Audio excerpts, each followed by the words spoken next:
Сый нигъмәтләр тулы табын, көзге чәчәкләр бәйләме. Бүген аларның шәй истәле артында эштән бераз ял итеп аралашып алырга мөмкинлеге бар. Сәбәбе өлкәннәр көне булса да, асылында күп еллар хезмәт куйганнарга ихтирам, хөрмәт ята. Сезгә исәнлек, саулык телим, чтобы дальше да бергә эшләргә, теге пенсиягә чыктык әле, артайрык тип китәргә түгел, безнең икенче сугышыгыз ачылагына пенсиягә чыккач, әле безгә все равно җиңелрәк сезнең белән эшләргә, әле бөтен нигезне булмаган, аңламаган җирләрне сырыйбыз. Шуңа күрә инде бик зур рәхмәт коллектив исеменнән, үзегезгә исәнлек, саулык, игездә, семьягызда бәхет, шатлык булсын.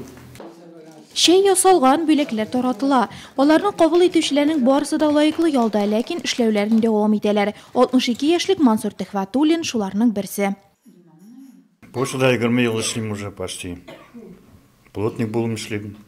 Аннары курслар башка эшлим, бөтен эшләшеп, Аллаһка шөкер. Начальство уважает, миналарны да уважает. Эшләргә бирәләр.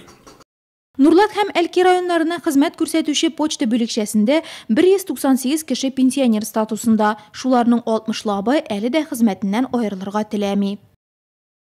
Почтада инде 26 ел эшлим, менә 27 елга китте.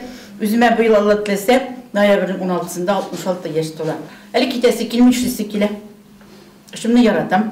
Халык мине хөрмәт итә, мин аларны хөрмәт итәм. Уртак серләребез бар. Эшемне авыр димим. Өлкәннәрдә тәҗрибә, яшьләрдә максатчанлык һәм яңа идеяләр. Әлеге тандем бүлекчәнең уңышлы эшендә бик ярдәм итә дип саныйлар биредә. Килүләрне бик шатланабыз. Алар әле хәзер дә бездә эшлиләр. Алар тырышып эшлиләр. Һәрбер сорауларыбыз булса, без аларга мөрәҗәгать итәбез. Алар безгә җиткереп, тиешле итеп җавап бирәләр. Без аларга ышанып тапшырдык эшләрен. Күңелле сөйләшү артында вакыт узганы сизелмәде дә, ләкин өлкәннәр озаклап утырырга күнекмәгән. Газета-журналлар тулы сумкаларын асып, алар янә почта таратырга ашыкты.